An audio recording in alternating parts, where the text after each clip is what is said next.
Welcome to Chillin' 101. We hope this video helps. You're starting the fix now. Back up critical files to an external drive or cloud so nothing is lost. Once done, free about 20% disk space and plug the PC into power to avoid interruptions. Make sure your internet is stable. A flaky connection breaks updates.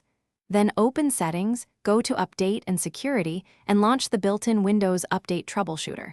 This runs quick checks and restarts services. Follow prompts and note any error codes it returns for the next steps. Now reset the update components manually. Open an elevated command prompt and stop the Windows Update and bit services to unlock files. Next, rename the software distribution and cacheroute 2 folders so Windows must re-download update metadata and packages. This clears corruption. After renaming, restart the services and run system integrity checks. First sfc/scano, then dism with the Restore Health option to repair image corruption. These steps refresh the update pipeline and resolve the majority of persistent failures. To finish, reboot and recheck Windows Update. Install pending updates one at a time so you can isolate failures.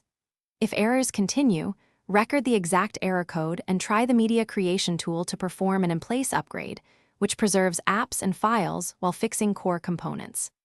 If that still fails, create a new administrator account and run updates there. Sometimes user profile corruption blocks updates. One key troubleshooting tip: keep the error code and recent logs.